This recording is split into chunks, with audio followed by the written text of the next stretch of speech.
Cancer is a serious disease caused by cells that are not normal and that can be spread to one or many parts of the body. Good morning and mabuhay.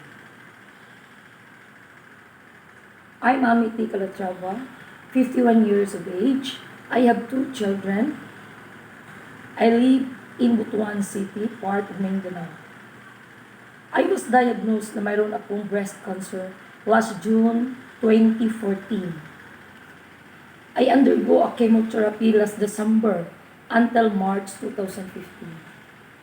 And I was operated last April 6, 2015 at Manila Medical Center under the professional care of Dr. Rinaldo Huson, MD.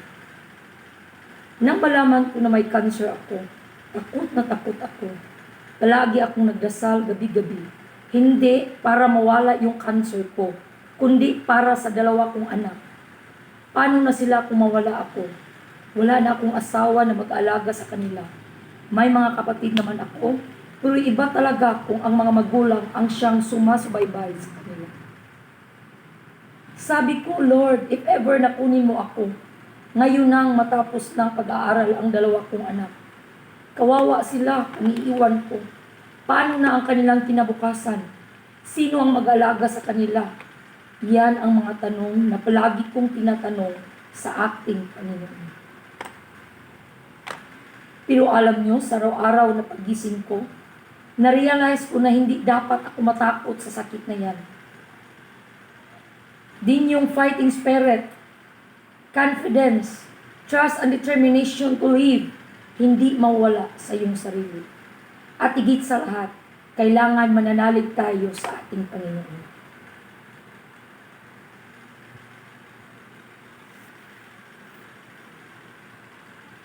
For me, huwag katakutan ang cancer.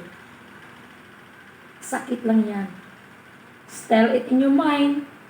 Kung oras mo na talaga. Wala nang makakapigil pa. Be positive always. Enjoy your life. Love your work. Avoid stress. And smile always. Don't you know that laughter is the best medicine? Palala lang kung may napapansin kayong iba sa breast niyo. Consult a doctor. Huwag nang patagalin. Early detection, hahaba pa ang buhay mo. Susundin ang payo ng doktor. I'm always positive sa lahat ng mga bagay na aking gagawin. Ngayon, 9 years and 7 months na akong lumalaban sa cancer. And now, natapos ang 2 kong anak. Yung eldest ko, isang criminologist, at yung babae, isang guro. Thank you, Lord, for everything.